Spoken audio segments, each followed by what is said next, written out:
ಸ್ನೇಹಿತರೆ, ಉದ್ಯೋಗ ಬಂಧು ಯೂಟ್ಯೂಬ್ ಚಾನಲ್ಗೆ ಸ್ವಾಗತ. ಕೇಂದ್ರೀಯ ವಿದ್ಯಾಲಯದಲ್ಲಿ ಆಲ್ರೆಡಿ ಬಾಲವಾಟಿಕ ಹಾಗೂ ಫಸ್ಟ್ ಸ್ಟ್ಯಾಂಡರ್ಡ್ಗೆ ಅಡ್ಮಿಷನ್ ಕ್ಲೋಸ್ ಆಗಿದೆ. ಈಗ ಸೆಕೆಂಡ್ ಸ್ಟ್ಯಾಂಡರ್ಡ್ ಇಂದ 10th ಸ್ಟ್ಯಾಂಡರ್ಡ್ಗೆ ಓಪನ್ ಆಗಿದೆ. ಆನ್ಲೈನ್ ಮುಖಾಂತರ ಅರ್ಜಿ ಇರೋದಿಲ್ಲ, ಆಫ್ಲೈನ್ ಮುಖಾಂತರನೇ ಅರ್ಜಿ ಸಲ್ಲಿಸಬೇಕಾಗುತ್ತೆ. ಹೇಗೆ ಅಪ್ಲಿಕೇಶನ್ ಫಾರಮ್ನ ಡೌನ್ಲೋಡ್ ಮಾಡ್ಕೊಬೇಕು ಅನ್ನೋದಾದ್ರೆ ಅದರ ಲಿಂಕ್ ಅನ್ನ ನಾನು ಡಿಸ್ಕ್ರಿಪ್ಷನ್ ಅಲ್ಲಿ ಹಾಕಿರ್ತೀನಿ. ಲಿಂಕ್ ಅನ್ನ ಕ್ಲಿಕ್ ಮಾಡಿದ ತಕ್ಷಣ ನಿಮಗೆ ಫಾರಂ ಬರುತ್ತೆ. ಅದನ್ನ ಡೌನ್ಲೋಡ್ ಮಾಡ್ಕೊಳ್ಳಿ, ಫಿಲ್ ಮಾಡಿ, ಸಬ್ಮಿಟ್ ಮಾಡಿ. ಆಯಾ ಶಾಲೆಗೆ ಹೋಗಿ ಅಪ್ಲಿಕೇಶನ್ ನ ಸಬ್ಮಿಟ್ ಮಾಡಬೇಕಾಗತ್ತೆ. ಹೇಗೆ ಸಬ್ಮಿಟ್ ಮಾಡಬೇಕು ಅನ್ನೋದ್ರ ಬಗ್ಗೆ, ಹಾಗೆ ಎಲ್ಲಿ ಸಿಗುತ್ತೆ, ಏನೆಲ್ಲ ಕೇಳ್ತಾರೆ ಅನ್ನೋದ್ರ ಬಗ್ಗೆ ಸಂಪೂರ್ಣ ಮಾಹಿತಿನ ಈ ವಿಡಿಯೋದಲ್ಲಿ ತಿಳಿಸ್ಕೊಡ್ತೀನಿ. ಸ್ಕಿಪ್ ಮಾಡದೆ ಪೂರ್ತಿಯಾಗಿ ನೋಡಿ.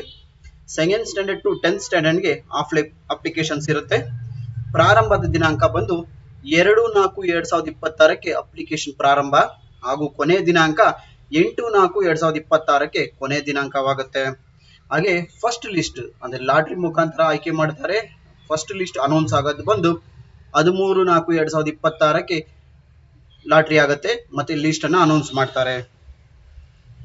ಅಡ್ಮಿಷನ್ ಪ್ರೋಸೆಸ್ ಅಂದ್ರೆ ಸೆಲೆಕ್ಟ್ ಆಗಿರೋರಿಗೆ ಯಾವತ್ತು ಅಡ್ಮಿಷನ್ ಆಗಬೇಕು ಅಂದ್ರೆ 15/4/2026ರಿಂದ 20/4/2026 ಒಳಗಡೆ ಅರ್ಜಿಯನ್ನ ತಗೊಂಡೋಗಿ, ಸೆಲೆಕ್ಷನ್ ಲಿಸ್ಟ್ ತಗೊಂಡೋಗಿ, ಡಾಕ್ಯುಮೆಂಟ್ಸ್ ನ ತಗೊಂಡೋಗಿ ನೀವು ಅಡ್ಮಿಷನ್ ಆಗ್ಬೋದಾಗಿರ್ತದೆ.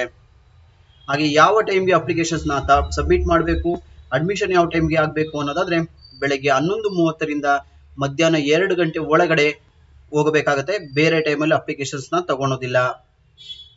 ಹಾಗೆ ಅಪ್ಲಿಕೇಶನ್ ಫಾರಂ ಹೇಗಿರುತ್ತೆ ಅನ್ನೋದ್ರ ಬಗ್ಗೆ ಮಾಹಿತಿನ ತಿಳಿಸ್ಕೊಡ್ತೀನಿ. ಏನೆಲ್ಲ ದಾಖಲಾತಿಗಳು ಬೇಕು ಅನ್ನೋದಾದ್ರೆ ನೋಡಿ, ಈ ರೀತಿಯಾದ ಅಪ್ಲಿಕೇಶನ್ ಫಾರ್ಮ್ ಇರುತ್ತೆ. ಡಿಸ್ಕ್ರಿಪ್ಷನ್ ಅಲ್ಲಿ ಇದೆ, ಲಿಂಕ್ ಅನ್ನ ಕ್ಲಿಕ್ ಮಾಡಿ ಸಪರೇಟ್ ಅಪ್ಲಿಕೇಶನ್ಸ್ ನ ಡೌನ್ಲೋಡ್ ಮಾಡ್ಕೊಬೇಕಾಗತ್ತೆ. ಒಂದೊಂದು ಶಾಲೆಗೆ ಒಂದೊಂದು ಅಪ್ಲಿಕೇಶನ್ ನ ಕೊಡಬೇಕಾಗತ್ತೆ. ಒಂದೇ ಅಪ್ಲಿಕೇಶನ್ ಎಲ್ಲಾ ಶಾಲೆಗೂ ಆಗೋದಿಲ್ಲ. ಏನೆಲ್ಲ ದಾಖಲಾತಿಗಳು ಬೇಕು ಅನ್ನೋದಾದ್ರೆ ಲಾಸ್ಟ್ ಕ್ಲಾಸ್ ಸ್ಟಡಿ ಸರ್ಟಿಫಿಕೇಟ್ ಅಂದ್ರೆ ಈ ಹಿಂದೆ ಓದಿದಂತ ಶಾಲೆಯ ಸ್ಟಡಿ ಸರ್ಟಿಫಿಕೇಟ್ ಬೇಕು. Address proof 1, document current bill ಅಥವಾ gas bill, bank passbook, passport, driving licence, ಇಷ್ಟರಲ್ಲಿ ಯಾವ್ದಾನ ಒಂದು. ಹಾಗೆ ಎರಡನೇ document rent agreement, quarters allotment, government ಎಂಪ್ಲಾಯಿಗಳಾದ್ರೆ ಓನ್ ಹೌಸ್ ಏನಾರು ಇದ್ರೆ ಓನ್ ಹೌಸ್ ನ ಡಾಕ್ಯುಮೆಂಟ್. ಹಾಗೆ ಗೌರ್ಮೆಂಟ್ ಎಂಪ್ಲಾಯಿಗಳಾದ್ರೆ service certificate of the parents, ಹಾಗೆ caste certificate SC ST OBC ಅಥವಾ ಇನ್ನಿತರ ಯಾವುದೇ ಕ್ಯಾಸ್ಟ್ ಆಗಿದ್ರು ಅದಕ್ಕೆ ತಹಸೀಲ್ದಾರ್ ಇಂದ ಪಡೆದಿರ್ತಿರಲ್ಲ ಆ ಕ್ಯಾಸ್ಟ್ ಸರ್ಟಿಫಿಕೇಟ್ ನ ಕೊಡಬೇಕು. ಹಾಗೆ ಡೇಟ್ ಆಫ್ ಬರ್ತ್ ಸರ್ಟಿಫಿಕೇಟ್, ಮಗುವಿನ ಡೇಟ್ ಆಫ್ ಬರ್ತ್ ಸರ್ಟಿಫಿಕೇಟ್, ಹಾಗೆ ಮಗುವಿನ ಆಧಾರ್ ಕಾರ್ಡು, ಇಷ್ಟನ್ನ ತಗೊಂಡೋಗಿ ನೀವು ಅಪ್ಲಿಕೇಶನ್ ನ ಸಲ್ಲಿಸಬಹುದು. ಅಪ್ಲಿಕೇಶನ್ ಸಲ್ಲಿಸಿದಾಗ ಈ ರೀತಿಯಾದ receipt of registration for admission ಅಂತ ಈ ಫಾರಂ ಅನ್ನ ಫಿಲ್ ಅಪ್ ಮಾಡಿ ಕೊಡ್ತಾರೆ. ಪ್ರಿನ್ಸಿಪಾಲ್ ಇಂದ ಸೀಲು ಸೈನ್ ಹಾಕಿ ಕೊಡ್ತಾರೆ. ದಯವಿಟ್ಟು ಅದನ್ನ ಪಡ್ಕೊಂಡು ಬನ್ನಿ, ಯಾಕೆಂದ್ರೆ ಅದರಲ್ಲಿ ರಿಜಿಸ್ಟರ್ ನಂಬರ್ ಇರುತ್ತೆ. ಲಾಟ್ರಿ ಎತ್ತಿದಾಗ ಆ ರಿಜಿಸ್ಟರ್ ನಂಬರ್ ಮುಖಾಂತರನೇ ನಿಮ್ಮ ಲಾಟ್ರಿ ಕಾಣಿಸೋದು. ಹಾಗೆ ಇನ್ನ ಅಪ್ಲಿಕೇಶನ್ಸ್ ಬರೋದಾದ್ರೆ ಅಪ್ಲಿಕೇಶನ್ ಅಲ್ಲಿ ಏನೆಲ್ಲ ಕೇಳುತ್ತೆ ಅನ್ನೋದಾದ್ರೆ ಕೇಂದ್ರೀಯ ವಿದ್ಯಾಲಯ ಅಂದ್ರೆ ಯಾವ ರೀಸನ್ಗೆ ಆಗ್ತಾ ಇದ್ದೀರಾ, ಯಾವ ಏರಿಯಾಗೆ ಆಗ್ತಿದ್ದೀರಾ. ಎಕ್ಸಾಂಪಲ್ ಮಲ್ಲೇಶ್ವರಂ ಆದ್ರೆ ಮಲ್ಲೇಶ್ವರಂ ಅಂತ ಎಂಟ್ರಿ ಮಾಡಬೇಕು ಇಲ್ಲಿ. ಹಾಗೆ ಬೆಂಗಳೂರು ಅಂದ್ರೆ ಬೆಂಗಳೂರು. ಇಲ್ಲಿ 2026-27 ಅಂತ ಇದೆ. ಹಾಗೆ ಒಂದು ಫೋಟೋ ಅಂಟಿಸ್ಬೇಕು. 1-2 ಫೋಟೋ ಎಕ್ಸ್ಟ್ರಾ ತಗೊಂಡೋಗಿರ್ರಿ ಯಾವುದಕ್ಕೂ. ಹಾಗೆ ಎಷ್ಟನೇ ಕ್ಲಾಸ್ಗೆ ಅಡ್ಮಿಷನ್ ಮಾಡ್ತೀರಾ, ಮತ್ತೆ ರಿಜಿಸ್ಟರ್ ನಂಬರ್ ಅವರು ಪ್ರಿನ್ಸಿಪಲ್ ಎಂಟ್ರಿ ಮಾಡ್ತಾರೆ.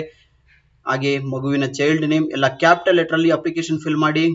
ಮೇಲ್ ಫಿಮೇಲ್, ಹಾಗೆ ಡೇಟ್ ಆಫ್ ಬರ್ತ್, ಹಾಗೆ ಕ್ಯಾಸ್ಟ್ ಸರ್ಟಿಫಿಕೇಟ್ ಯಾವ ಕ್ಯಾಸ್ಟ್ ಬರ್ತಿರೋದನ್ನ ಟಿಕ್ ಮಾಡಿ. ಹಾಗೆ ಆಧಾರ್ ಕಾರ್ಡ್ ನಂಬರ್ ಎಂಟ್ರಿ ಮಾಡಿ. ಹಾಗೆ ತಂದೆ ತಾಯಿಯ ಫುಲ್ ಡೀಟೇಲ್ಸ್ ಬೇಕು. ತಂದೆ ತಾಯಿಯ ಹೆಸರು, ಆಮೇಲೆ ಆಕ್ಯುಪೇಷನ್, ಮತ್ತೆ ಇಂಡಿಯನ್, ಹಾಗೆ ಫುಲ್ ಅಡ್ರೆಸ್ಸು, ಮೊಬೈಲ್ ನಂಬರು. ಹಾಗೆ ಅವ್ರೇನಾದ್ರು ಗೌರ್ಮೆಂಟ್ ಎಂಪ್ಲಾಯ್ ಆಗಿದ್ರೆ ಗೌರ್ಮೆಂಟ್ ಎಂಪ್ಲಾಯಿ 7 ವರ್ಷಗಳ ಅವಧಿಯಲ್ಲಿ ಎಲ್ಲಾರು ಟ್ರಾನ್ಸ್ಫರ್ ಆಗಿದ್ರೆ ಅದರ ಡೀಟೇಲ್ಸು.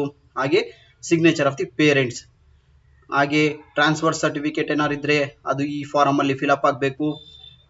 ಹಾಗೆ ಸರ್ವಿಸ್ ಸರ್ಟಿಫಿಕೇಟ್ ಇದ್ರೆ ಈ ಫಾರಂ ಫಿಲ್ ಅಪ್ ಆಗಬೇಕು. ಇದೆಲ್ಲ ಫಾರಂ ಅನ್ನ ನಾನು ಡಿಸ್ಕ್ರಿಪ್ಷನ್ ಹಾಕಿರ್ತೀನಿ. ಡೌನ್ಲೋಡ್ ಮಾಡ್ಕೊಳ್ಳಿ, ಸಬ್ಮಿಟ್ ಮಾಡಿ. Thank you.